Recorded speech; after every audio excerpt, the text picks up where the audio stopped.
La Bible dit à ceux qui ont reçu Jésus, il leur a donné le pouvoir. Ça signifie qu'un enfant de Dieu a un pouvoir. C'est la Bible qui le dit. Dans Jean 1, verset 10 jusqu'au verset 14, tu vas voir. Il leur a donné le pouvoir. Dans d'autres versions, on dit le privilège de devenir enfant de Dieu. Ça signifie qu'un enfant de Dieu est privilégié. Ça signifie qu'un enfant de Dieu doit vivre une vie privilégiée. Ça signifie qu'un enfant de Dieu doit vivre une vie distinguée. Ça signifie qu'un enfant de Dieu doit vivre une vie à part. C'est la Bible qui le dit. Tant que tu ne vis pas une vie à part, tant que ta vie ne change pas de niveau, ne change pas de dimension, ça signifie qu'il y a une dimension de ce que tu es que tu n'as pas compris. La Bible dit que la révélation des paroles est claire. Et elle donne de l'intelligence à ceux qui sont simples. Ça signifie que la simplicité en Jésus, ce sont ceux qui veulent simplement que Dieu leur révèle les choses cachées. La simplicité en Jésus est manifestée par l'humilité. Et quand quelqu'un est humble, il se prosterne devant le roi en disant: je ne sais rien, je ne vaux pas grand chose, mais c'est quand tu descends en moi que je vaux quelque chose. Tu m'as pris de la boue, Seigneur, et tu m'as emmené au palais. Tu fais de moi quelqu'un de valeureux. Personne n'a rencontré Dieu et resté comme il était hier. Impossible. Si ta vie chrétienne n'a pas changé, c'est que tu ne l'as pas véritablement rencontré. Et si tu ne l'as pas véritablement rencontré, cela signifie que tu ne t'es pas suffisamment humilié devant lui. Parce qu'il dit qu'il résiste aux orgueilleux, mais il fait grâce aux humbles. Si Jésus est mort, il est mort, il a pris ta pauvreté afin que tu sois enrichi. Il a pris ta peur et tes craintes afin que tu sois un vaillant enfant de Dieu. Il a pris ta faiblesse afin que tu sois puissant. Un enfant de Dieu est un être à part. Il est une lumière. La Bible dit: vous êtes la lumière du monde et vous êtes le sel de la terre. Ça signifie que si je ne brille pas, si je n'influence pas, ça signifie qu'il y a une dimension d'enfant de Dieu que je n'ai pas encore expérimentée. Alors ça signifie que si c'est le cas, tu devrais te remettre en question, te tourner encore vers Dieu et dire: ah Seigneur, ce qui est écrit, dans ta parole, ce n'est pas ce que je vis. Tu as dit que je suis né de nouveau. Ce n'est pas pour souffrir à nouveau. Si je suis né de nouveau, c'est pour régner de nouveau. C'est pour dominer de nouveau. Mais je suis encore dominé par la peur, dominé par l'échec, dominé par les stérilités, dominé par la maladie, dominé par le chômage. Seigneur, c'est pas possible. Je suis encore dominé par la peur. Ça, c'est quel enfant de Dieu, ça? Je me dis enfant de Dieu, mais je ne donne pas envie. Je ne donne pas envie. Ça signifie qu'il y a quelque chose qui ne va pas. Et ce n'est pas Dieu qui a tort. C'est forcément nous qui avons tort. Alors si c'est ton cas, et je sais que c'est ton cas, tu sais, devant Dieu il faut être humble. Alors quand je viens devant la présence de Dieu, je dis: Seigneur, je ne suis pas satisfait. Depuis que je suis devenu enfant de Dieu, ma vie n'a pas d'impact. Mon foyer n'a pas changé. Ma situation n'a pas changé. changé. Mon travail n'a pas changé. Toujours la même maladie. Toujours la même stérilité. Toujours les mêmes difficultés. Seigneur, c'est pas possible. Ta parole est vérité. Alors si je ne vis pas ta parole, si ça signifie qu'il y a quelque chose, il y a une dimension que je n'ai pas encore expérimentée. Oh Seigneur, ce que je peux te dire, c'est que je ne suis pas satisfait de cette dimension. Je veux plus. Je veux plus. Je veux plus. Alors je me tourne vers Dieu. Que je sois dans ma chambre. Que je sois dans ma chambre ou que je sois sur mon lieu de travail, je sais qu'au plus profond de moi, mon cœur est en train de saigner. Au lieu d'être la lumière de mon travail, au lieu d'être un exemple dans mon foyer, je suis une honte. Et pourtant je suis chrétien. Et pourtant je suis né de nouveau. Mais ma vie ne change pas. Je suis toujours le même. Seigneur, j'en ai assez. Seigneur, je veux te rencontrer. Seigneur, je veux t'expérimenter. Je veux vivre ta vie. Je veux vivre ta vie. Je veux vivre ta vie.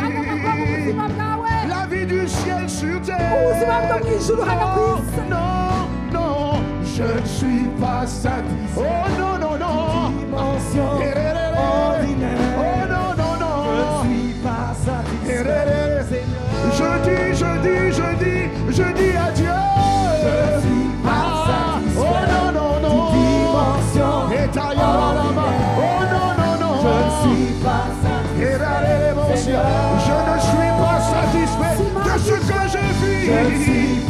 Je peux mentir au monde. Je peux mentir à mon foyer. Je peux mentir à ma famille. Mais je ne peux pas te mentir. Non, non, non. Je ne peux pas me mentir à moi-même. Je fais semblant. Mais ma vie ne marche pas. Ma vie n'avance pas. Non, non, non, non. Oh non, non, non. Oh non, non, non. Je ne suis pas satisfait. Seigneur, je veux vivre une nouvelle dimension de gloire. Je ne suis pas satisfait. Une nouvelle dimension d'intimité. Je ne suis pas satisfait. Seigneur, oh disons-le ensemble, ensemble. Je ne suis pas satisfait. Oh non, non, non. Dimension ordinaire. Oh non, non. Je ne suis pas satisfait. Seigneur, c'est la prière que Dieu veut entendre. Aïe, aïe, aïe, aïe. Dimension ordinaire. Aïe, aïe, aïe, aïe. Mais Seigneur, uniquement la patrie, je ne suis pas satisfait de dimension ordinaire. Je ne suis pas satisfait, Seigneur. Oh, disons-le avec nos cœurs. Oh non. Dimension ordinaire. Oh non. Je ne suis pas satisfait, Seigneur. Non, non, non, non, non, non, non, non, non, non. Je ne suis pas satisfait. Non, non, non, non. Dimension ordinaire. Non, non, non, non. Je ne suis pas satisfait, Seigneur. Je ne suis pas. Je ne suis pas satisfait. Oh non, non, non. Dimension ordinaire. Oh non. Je ne suis pas satisfait, Seigneur. Oh, oh, oh, oh, oh, oh. Ashararebo sotaka.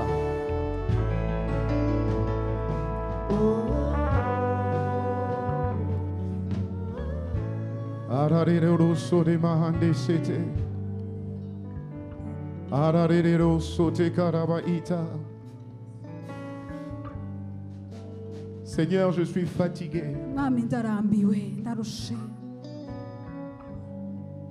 d'être chrétien mais de ne pas vivre la chrétienté. La chrétienté aujourd'hui est devenue comme une religion. Nous allons à l'église parce qu'il faut aller à l'église. Nous servons à l'église parce qu'il faut servir. Et quand nous rentrons à l'église, fatigués par les problèmes, les soucis et les défis, nous ressortons comme nous étions rentrés. Aucune vie ne change. Je peux mentir à mes frères et à mes sœurs, mais je ne peux pas me mentir à moi-même. Je sais qu'au plus profond de moi, quelque chose ne va pas. La vie chrétienne est devenue une routine. Les cultes sont devenus des cultes coutumiers.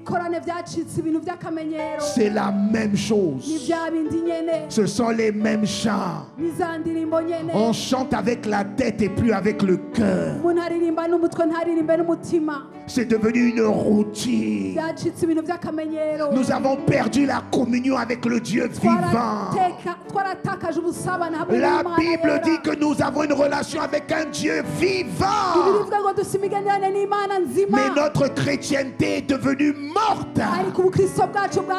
Aucun impact. Nous ne sommes modèles de personne. Nous n'envions personne, ne nous envie. Personne ne veut nous copier. Au contraire, nous faisons fuir les gens. On dit lui il est chrétien, lui il est chrétien, lui. Parce que notre comportement n'est plus différent de ceux qui ne sont pas chrétiens. Voilà pourquoi notre vie n'a aucun impact. Voilà pourquoi les églises se vident. Et maintenant on est juste intéressé par les sensations. Là où il y a des miracles, on court là-bas. On va chercher la main de Dieu. On ne va plus chercher le cœur de Dieu. Les chrétiens sont devenus froids. Alors que la Bible dit, il fait de ses serviteurs des flammes de feu. Non, il n'y a plus de flammes de feu dans l'église.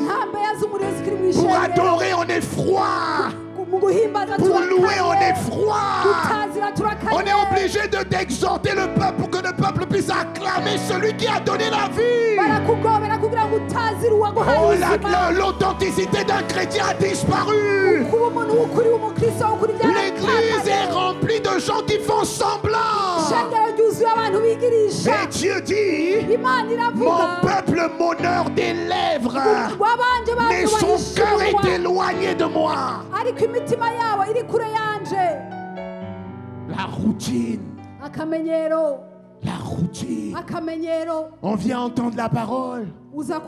Et dès qu'on sort de l'église, on a oublié ce qu'on a entendu.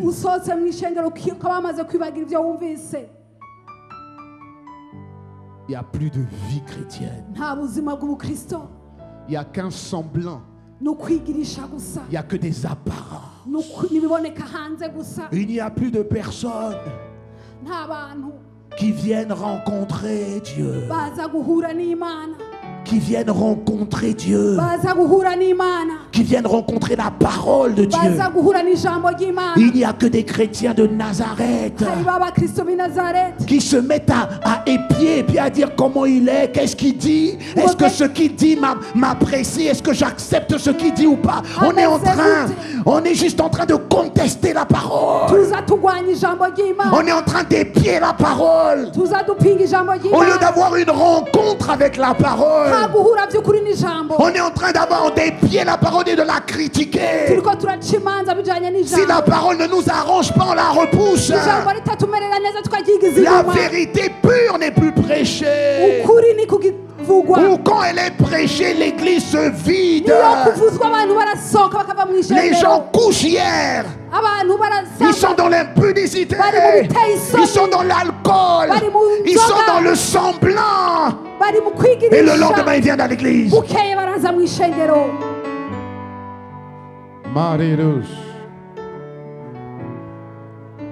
Ce n'est pas seulement l'église, c'est l'église partout. Partout. La Bible dit que l'amour d'un grand homme va se refroidir. Il va se refroidir. Parce que si tu me permets de lire Romains 12, verset 1. Romains 12, verset 1. Tu vas voir ce que la Bible dit dans Romains 12 au verset 1. Seigneur, la Bible dit, je vous conjure, je vous exhorte donc frères, par les compassions de Jésus, offrez vos corps comme un sacrifice vivant. C'est un sacrifice. Quand on vient à l'église, on se sacrifie. Dans l'adoration, c'est un sacrifice. Dans l'adoration, on n'est pas assis et puis on regarde à gauche, on regarde à droite. C'est pas un sacrifice. Il dit comme un sacrifice vivant. Il dit un sacrifice saint. Un sacrifice que Dieu agrée. C'est l'adoration que Dieu veut. Il n'y a pas d'adoration sans sacrifice. Si tu dis que tu adores Dieu, ça signifie que ton adoration doit être un sacrifice. Que quelqu'un me dise Amen. Dites-moi Amen. La pureté, la sincérité avec Dieu a disparu. Mais si on avait fait une réunion de miracles, une réunion de prodiges, tu allais voir le nombre de personnes qui allaient arriver. Parce que les gens cherchent Dieu, parce que Dieu donne le lait. Ils viennent parce que Dieu va donner. Ils ne viennent plus parce qu'ils veulent le cœur de Dieu. Ils veulent plus Dieu. Ils aiment la main, ils aiment plus le cœur. Et c'est un danger. Et c'est un danger. Nous prions un Dieu vivant. Il dit cela sera de votre part un culte raisonnable. La première fois dans la Bible où il y a mentionné le mot adoration. Que quelqu'un me dise adoration. La première fois où il a été mentionné le mot adoration, c'est quand Abraham a pris son fils, son unique fils, qu'il a attendu 25 ans. Dieu lui a donné son fils au bout de 25 ans d'attente. Le même Dieu dit à Abraham, faut m'offrir ton fils là. Si c'était aujourd'hui, les gens auraient dit c'est faux, c'est pas Dieu qui a dit ça, c'est faux. Il aurait dit c'est faux. Abraham n'a rien dit à sa femme.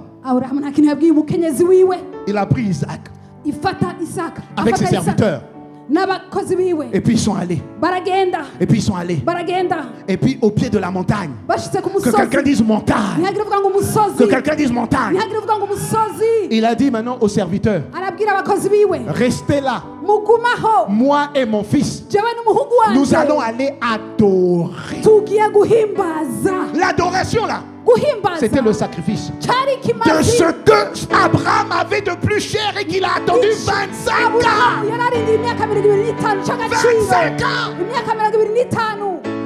Ça signifie que ce que Dieu te donne et ce que tu chéris le plus, c'est ce que Dieu veut.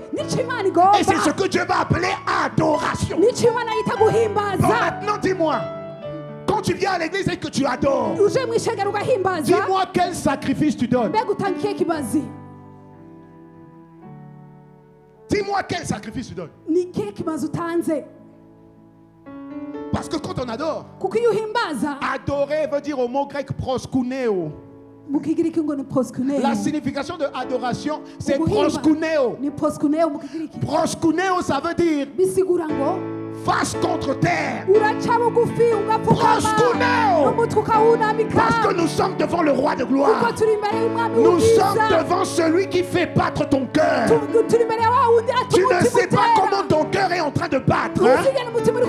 Tu ne c'est pas celui qui te donne la force de marcher. Et quand tu dois t'adorer, tu dois te prosterner et reconnaître qu'il est celui qui est. Et que tu n'es pas devant un pasteur, tu n'es pas devant une église, mais que tu es devant le roi de gloire. Et que dans son palais, tout doit s'écrire gloire. Et que tout le monde doit se prosterner. Tout le monde doit se prosterner. Tout le monde doit se prosterner. Tout le monde doit se prosterner. Tout le monde doit se prosterner. Tout le monde doit se prosterner. Tout le monde doit se prosterner. Tout le monde doit se prosterner. Tout le monde doit se prosterner. Masatayaha.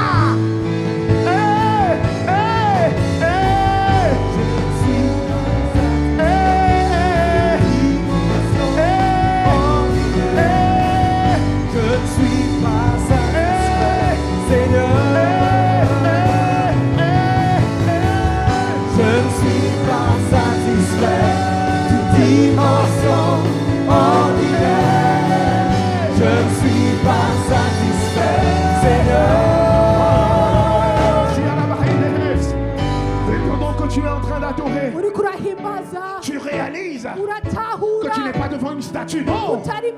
Tu n'es pas devant une idole, non. Tu es devant le roi de gloire. La Bible dit qu'il siège. Il siège sur le trône de l'univers. Ça signifie que ton adoration doit créer un accès entre le trône de Dieu et là où tu es. Ça signifie que c'est toi qui dois baliser un chemin pour atteindre le cœur du Père. Et tu dois le faire par l'adoration. L'adoration véritable est une adoration qui vient de ton cœur, du plus profond de ton cœur. C'est comme une mélodie. Une mélodie venue du ciel. Ça doit émaner de ton cœur. Je ne suis plus à Bujumbura. Je ne suis plus dans un centre de conférence. Non. Je suis dans une plateforme qui doit faire descendre la gloire de Dieu. La gloire de Dieu doit descendre. Et j'ai la capacité, en tant qu'enfant de Dieu, d'appeler papa, afin que son règne vienne et que sa volonté se fasse. Non, là où je suis, là où il y avait le désordre, là où il y avait la maladie, là où il y avait la pauvreté, là où il y avait la peur, là où il y avait la rancune, là où il y avait le manque de pardon, là où il y avait les apparences, il faut que tu descendes. Il faut que tu descendes. Il faut que ton règne m'enveloppe. Il faut que ta volonté soit faite. Et même si tu souffres comme Jésus, Jésus a dit, si cette coupe peut s'éloigner de moi, mais Seigneur, non pas ma volonté, que ta volonté soit faite, qu'elle soit faite, qu'elle soit faite. Et à ce moment-là, tu regardes vers le ciel en fermant les yeux. Parce que ce n'est pas le ciel physique, ni le ciel visible. Parce qu'il est au-delà du visible. Donc tu fermes tes yeux et tu t'adresses à Dieu ton Père. Et tu entends au plus profond de toi une mélodie venue du ciel. Un chant doux et merveilleux d'une seule voix.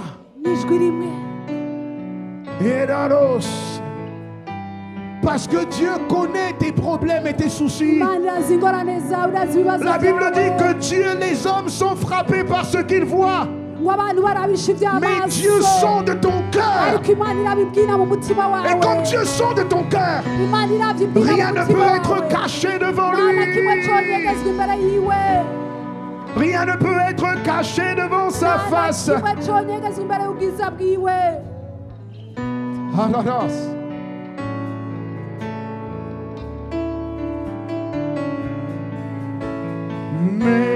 Mélodie venue du ciel, un chant doux et merveilleux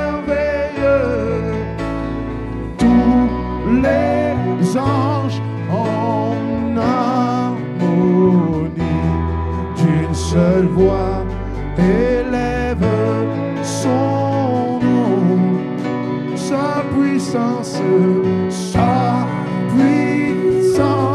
et sa splendeur. Son règne éternel,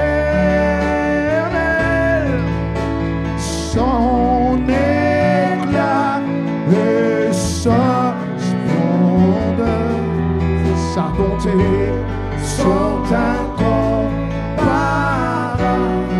Saint, Saint, Saint, Saint, oh, éternel, Dieu de l'univers, digne de louange, honneur et gloire à l'agneau, assis sur son trône,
le Saint-Esprit descend, la Bible dit qu'il inspire les pensées de ton cœur et les paroles de ta bouche. Si le Saint-Esprit dit il faut dire il est assis Jésus, on doit capter dans notre cœur que c'est ce qu'il faut dire maintenant.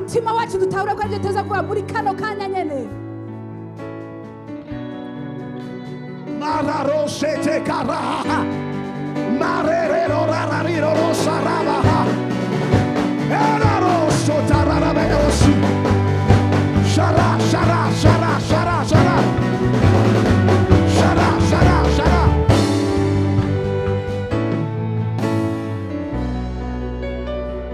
Tu es assis, Jésus. Tu es assis, Jésus. Ensemble, tu es assis.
Il faut que tu réalises ce que ça veut dire. Ça signifie que c'est Jésus qui règne. Ça signifie que c'est le roi de gloire qui règne. Ça signifie que c'est lui que tu invites au Burundi. Tu es en train d'inviter le prince de paix au Burundi. Tu es assis. Jésus, tu es assis. Aïe, aïe, aïe, aïe, aïe, aïe, aïe, aïe. Maintenant tout le monde, tu es assis. Jésus.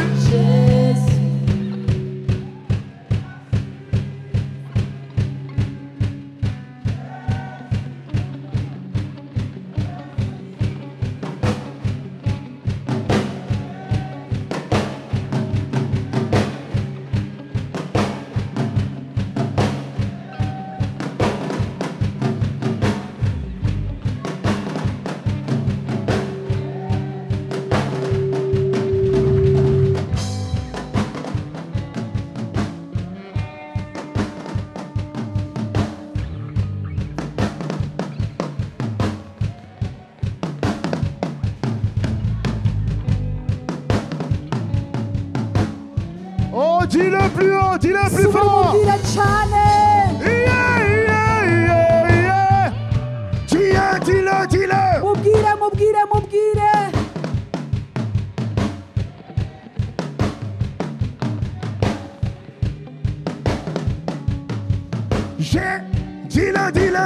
Dis-le.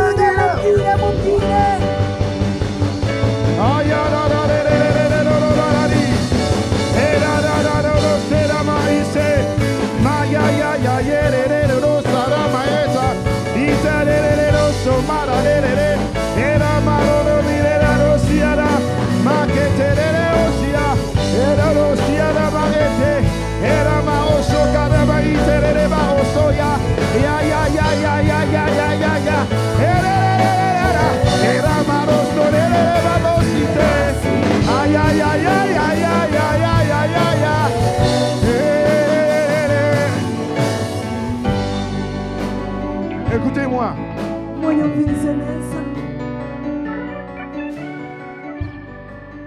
Avoir un pays à cœur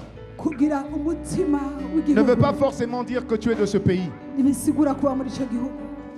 Parce que de toute manière, les enfants de Dieu n'ont pas de nation sur terre. Dis-moi un bon amen. Ça signifie que devant Dieu, il n'y a pas de Burundais, ni de Rwandais, ni de Congolais, ni de Français, ni de Chinois. Il faut bien comprendre ça. Parce que la religion est trop rentrée dans l'église.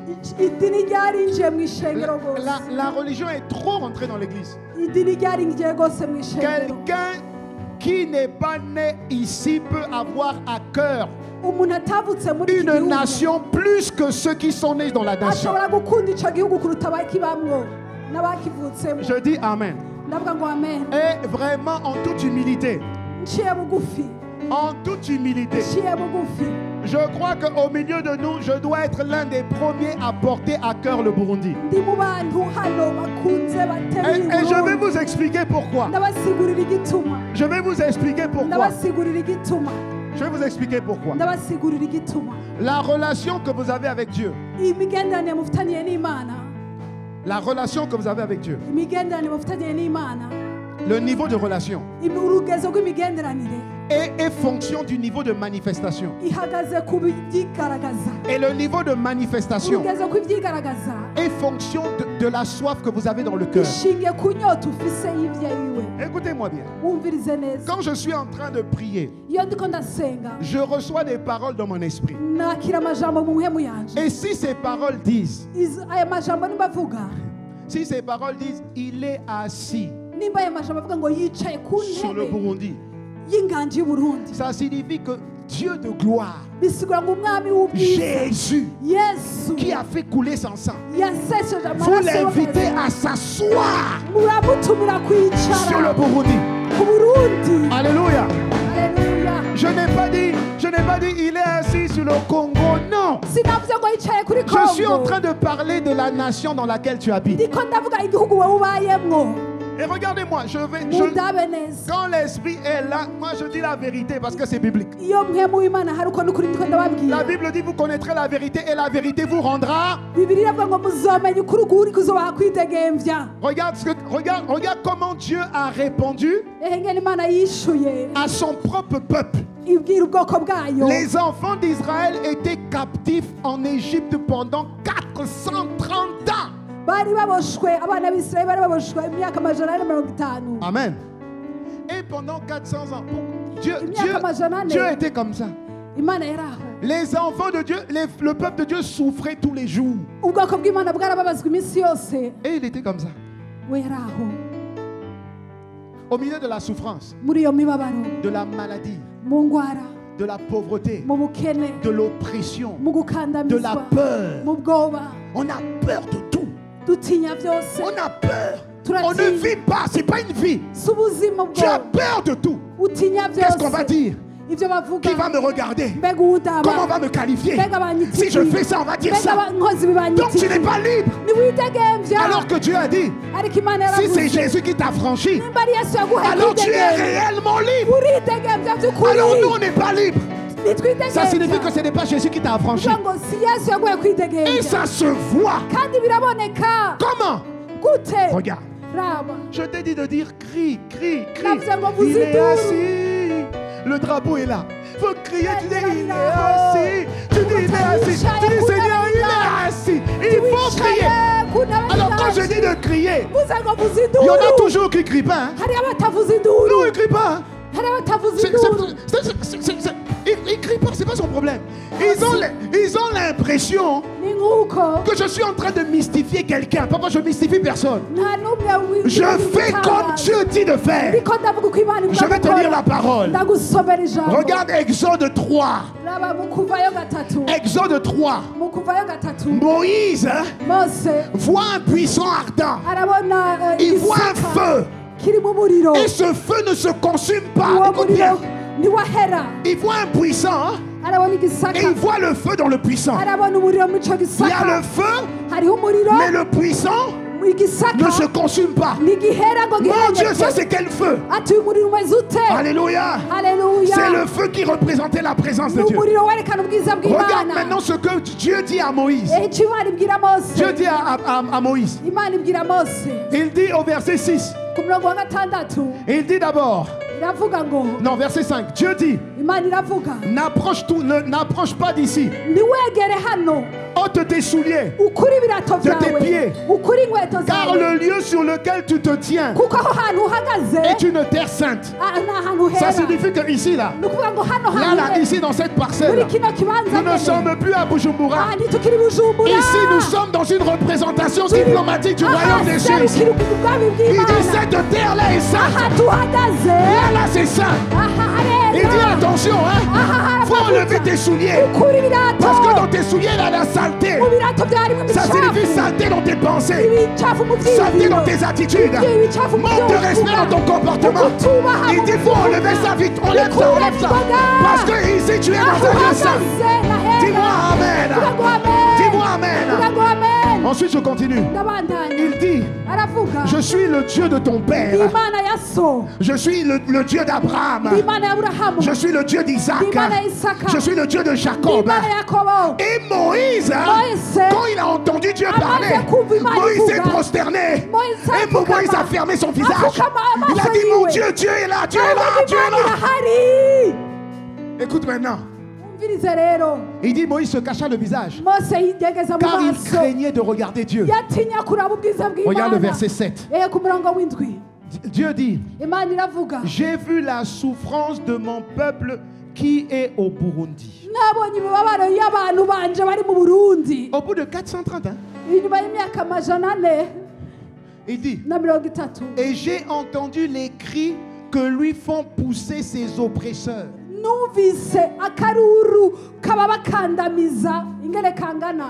Et car je connais les douleurs de mes enfants burundais.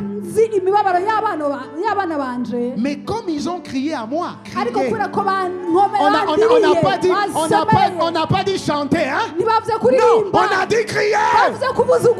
Écoute, il dit, comme ils ont crié, je suis descendu pour les délivrer de la main des Égyptiens et les faire monter dans le beau et vaste pays, un pays où coule le lait et le miel. Alléluia. Amen. Tant que le peuple, là où le temps que le peuple d'un endroit ne crie pas, Papa, Dieu va rien faire. Papa, Dieu va rien faire. Vous savez ce qui fait ça? C'est la religion. Parce que la religion nous a appris que quand on rentre,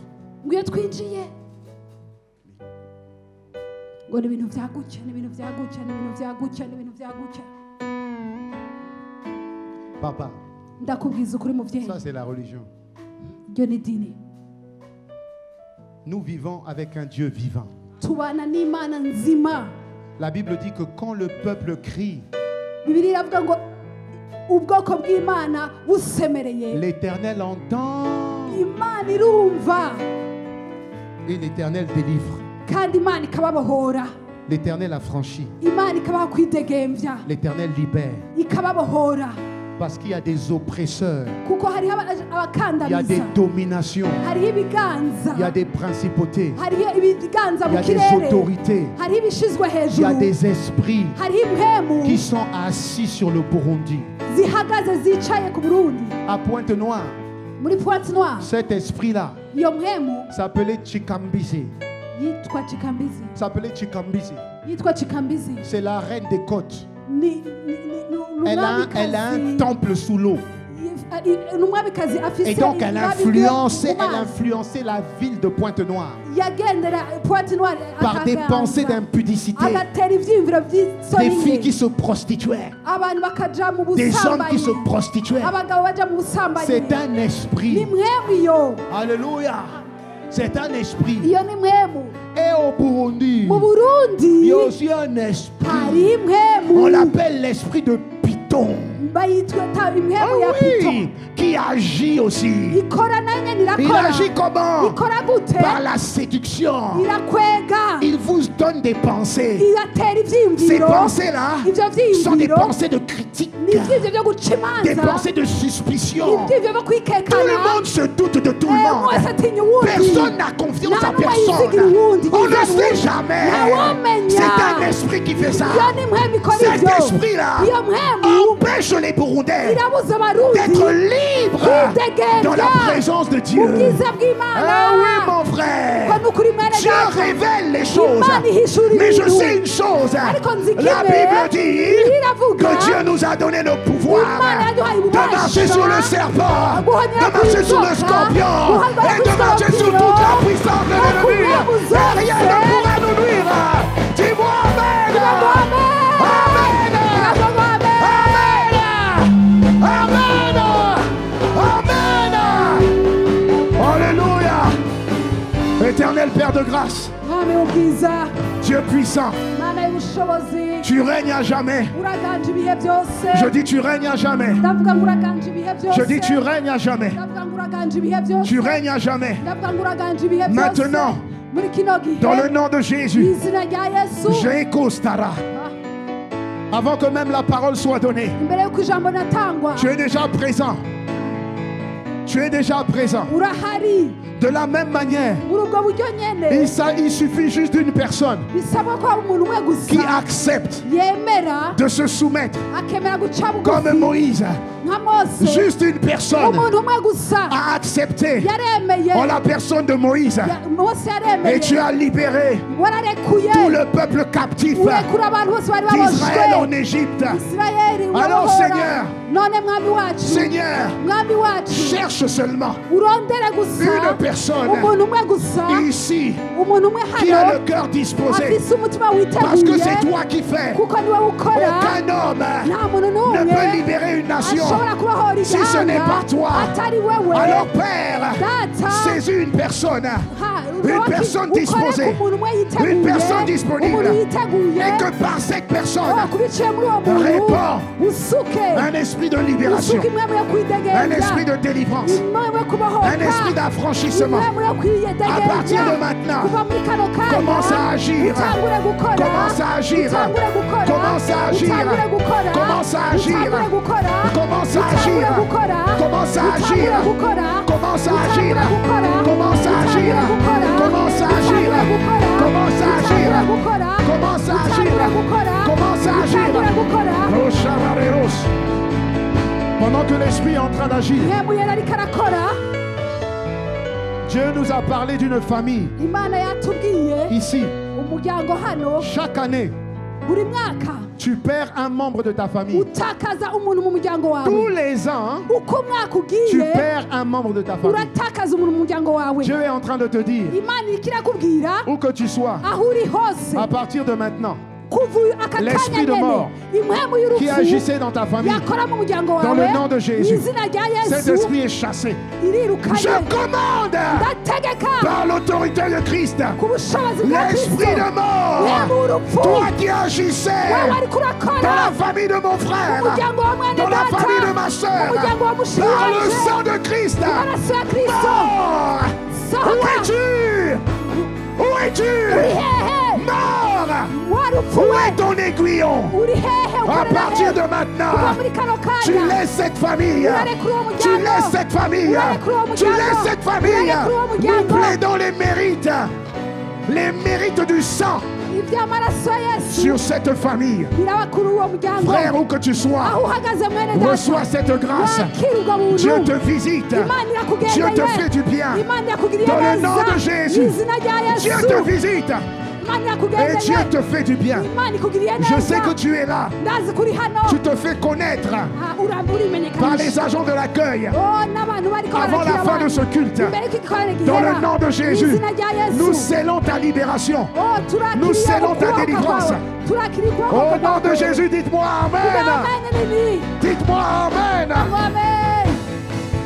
Je parle à une personne maintenant qui a perdu beaucoup d'argent par une maladie. Tu es comme cette femme avec la perte de sang depuis 12 ans. Ça fait plusieurs années que tu essaies de te soigner. Tu as dépensé tout ton argent. On a toujours découvert des choses nouvelles. Cette maladie est d'origine démoniaque. Je déclare qu'aujourd'hui, au nom de celui qui m'a envoyé ici pour déclarer ta délivrance, de la même manière, la femme avec la perte de sang a seulement touché la frange de la vie de Jésus, elle a été guérie. De la même manière, tu reçois cette parole et tu la reçois dans ton cœur, tu reçois ta guérison. L'esprit d'infirmité qui te bloquait depuis des années est condamné au nom de Jésus. Condamné au nom de Jésus. Reçois ta libération. Reçois ta délivrance. Reçois ta guérison avec action de grâce. Dis-moi 3 fois Amen.